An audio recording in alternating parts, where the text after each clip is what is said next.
This is Mike with the 21 Report. I'm behind the scenes in Orlando, Florida for the 21 Convention 2017 10-year anniversary event, sitting alongside Alan Roger Currie. Alan, welcome to the show. Thank you for having me, Mike. It's been a pleasure having you here this year, Alan. This is your first ever event and we are so happy to have you here. Before we get into some questions, I was wondering if you could give everyone a quick overview of your talk and why you chose to talk about it. Well, my talk mainly centered on my first book, which is called Mode 1. Actually, interesting enough, I have two subtitles. My original subtitle was Mode 1, Let the Women Know What You're Really Thinking. But now I have an updated version called Mode 1, Whisper into a Woman's Ear What Is Really on Your Mind. And the gist of this book is encouraging men to employ more of a upfront, highly self-assured, straight to the point verbal communication style. And I outline 4 modes of verbal communication in that book, which is Mode 1, Mode 2, Mode 3, and Mode 4. I'll give you a quick gist of each. I just actually mentioned Mode 1. That's when you, whatever your desires, interests, and intentions are, you let it be known to a woman in a manner that's very upfront and to the point. Mode 2 is a more cautious, more polite, well-mannered way of expressing your desires and interests to a woman. Mode 3, that's when you either keep your desires and interests totally to yourself. You don't approach women at all. Or if you approach them, you just have a conversation that's full of what I would like to refer to as trivial small talk. Yeah. And Mode 4 is when you have undertones of bitterness, resentment, and even misogyny towards a woman while you're communicating with her. So that's, I guess, mainly what you do with clients is you try and get them from mode 4 to 1 or 3 to 1 or 2 to 1. Exactly. Awesome. That's exactly what I do. So in your talk, you mentioned something that you called the breakthrough moment. The breakthrough moment that guys have when they work with you. Can you talk to that and explain what you mean by it? Yeah, I think not only as it relates to verbal communication, but I think in various aspects of life, whether it be your career, dealing with friends, dealing with women, we all have a certain degree of fears and egotistical insecurities that are going to be probably to the day we're 6 feet under are going to provide challenges for us. But what I refer to as a breakthrough is when you're able to conquer a long-standing fear that was in your head, or conquer a long-standing egotistical insecurity that was in your head.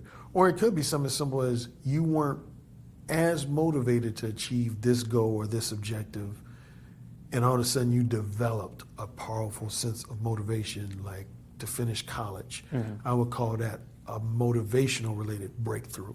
Others I consider a confidence and or manly backbone breakthrough.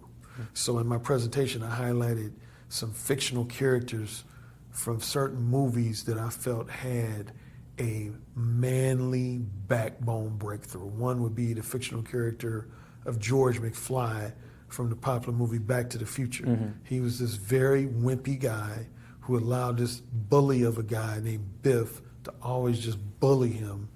But towards the end of the movie, he finally stood up for himself.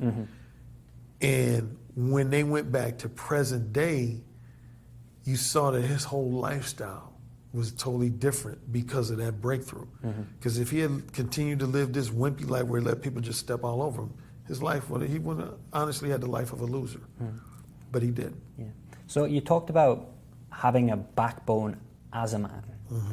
What's the quickest way to get there? How can a man develop his backbone? Is it something you develop over time, or is it, as you said, it's like a breakthrough? Yeah, I think it definitely happens over a period of time. It could be a period of weeks, it could be a period of months, it could be a period of years. I would say in some cases it could be a period of decades. But I think the step number 1 to developing backbone is to allow other people's expectations of you and opinions of you and criticisms of you to remain in their head instead of yours. I think there's too many people, particularly guys, who walk around, well, what does this person think of me? What does that person think of me? Well, if I say this way, are they going to have a negative reaction to it? If I do this, are they going to have something to say? Just let them have whatever thoughts they're going to have. And you decide, you ask yourself, who do I want to be as a man? Who do I want to be as a man? And once you answer that question for yourself, you move forward in life with that choice. And if you happen to get negative blowback from it, just let it happen. So be it. Yeah. Awesome. So, Alan, a lot of your work seems to be around approaching women. I'm curious to know, what is your thoughts on relationships? That's a good question. I get asked that here and there. Yeah. A lot of it is the same. I think once you enter into a relationship, matter of fact, I'm glad you asked that question, because I've talked to two guys since I've been at this convention. And one comment they made, they said, like one guy I was at dinner with, he said, Alan, sadly, he's in the process of getting divorced. But he said the mistake I made was thinking that once I got married, I could just go on automatic pilot. And that my wife, it was just a foregone conclusion that she would always respect me as a man. But he said, you got to always be on top of your game. And I said, that's true. So one lesson I would have for men, particularly related to a lot of the themes of this conference, a lot of talk about manhood and masculinity, you can't start off being an alpha male and then go into a long-term relationship or a marriage saying, okay, well, now I can let my guard down and be a beta male. No, a woman will lose respect for you. A woman needs to know that she can follow your lead. That's very important for women. They need to know that they can follow your lead.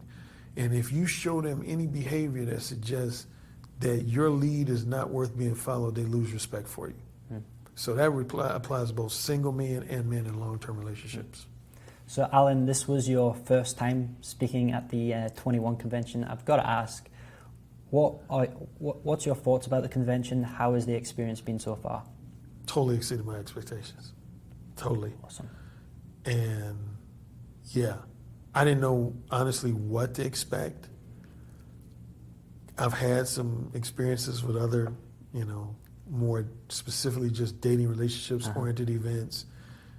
They had their strengths, they had their weaknesses, but I just didn't know what to expect. And number one, I was extremely impressed when I learned. I never knew that Anthony was that young. Yeah. So the fact that he's got this ball rolling when he was 17 just blew my mind away. And the diversity of the attendees really impressed me. And I've been hearing so many stories shared, not only just in terms of race and ethnicity, but in terms of socioeconomic background, geographically. And it's so well organized, and the speakers are so powerful.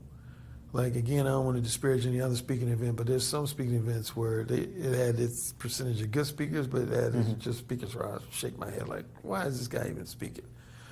Nobody has provoked that reaction for me at this conference. I've listened attentively to every speaker, and they all had great knowledge, wisdom, and insight to share with the audience. That's great to hear, Alan. Before we wrap this up, if people want to learn more about you, where's the best place they can go? The best place would be www.directapproachdating, as one word, directapproachdating.com. That's my main website. I have another website for women and couples called mode1.net, modeone.net/training. And finally, you can find my books on Amazon.com. I have a biography on wikipedia.org, and I'm on just about all the social media, Facebook, Twitter, the rest, YouTube. Awesome, brilliant. So with that, you can get first access to Alan's talk on 21university.com, or you can click on the link below this video. Alan, thanks again for being here. Thank you, Mike, so much. Been great having you. This has been Mike with Alan Roger Currie, signing off for the 21 Report. Thank you.